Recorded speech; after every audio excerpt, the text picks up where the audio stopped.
Nicole, thank you. Our Gulf Coast recovery continues with the idea of rebuilding so many places that are damaged. Insurance companies have been swamped with damage claims after Hurricane Ike. Homes damaged. Contractors will be getting very busy with repairs. Along those lines this morning, Stephen McNeil is representing the National Association of the Remodeling Industry with advice on what to do after you file a claim. Good morning to you. Good morning. We were just chatting. You're about to be a very busy industry right now if you're not already. Yes, the calls have definitely been coming in. A lot of people have been reporting damage from the storm. Well, Stephen, the big question I think that should be on people's minds right now is how do I make sure I find somebody who's prepared to do the job in a quality way, whom I can trust? So where do you start? How do you find the right kind of contractor? Well, the first thing you want to do is to check with local trade associations like NARI, like the National Association of Remodeling Industry. There's also a Roofing Contractors Association, and there's the local Home Builders Association. See if the contractor is a member of any of those associations. Definitely check with the Better Business Bureau and check the reputation with the Better Business Bureau. You want to do simple things like just check to make sure they have a listing in the phone book.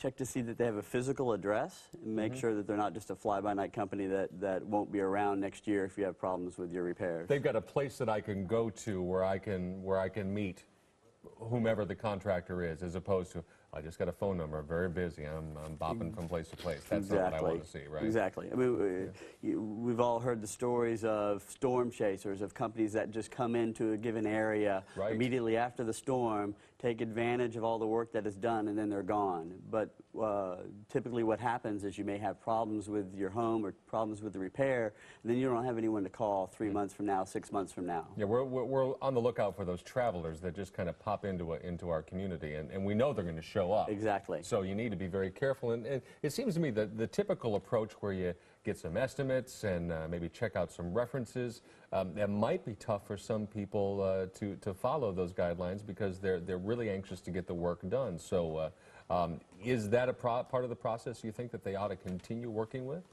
They certainly should. It's going to be hard to get a lot of contractors to give you estimates right now. You may only be able to find one or two, but you could still check references. You could still check to see that, check the BBB, check their references, call a few of their customers, maybe call some vendors. You can still check the company out even if you only get one estimate to make sure. Also not a bad idea if you know someone who may have had something done before the hurricane. Hey, Joe, who did you use? And were you happy with that work? That's a referral from friends and family is always a great way to find someone to help you with the work on your home. And another thing I just want to talk about briefly is a contract that you may be given to sign for work on your home. It's very important to remember that a homeowner has the right to a 3-day rescission, a right of rescission of 3 days of any contract signed in their home, so that they're not pressured into having the work done immediately. So you may only be talking with one contractor, but you do have the right to rescind. So make sure you have someone else look over the contract to make sure that you're getting a good deal. You're not being pressured into some sort of bad repair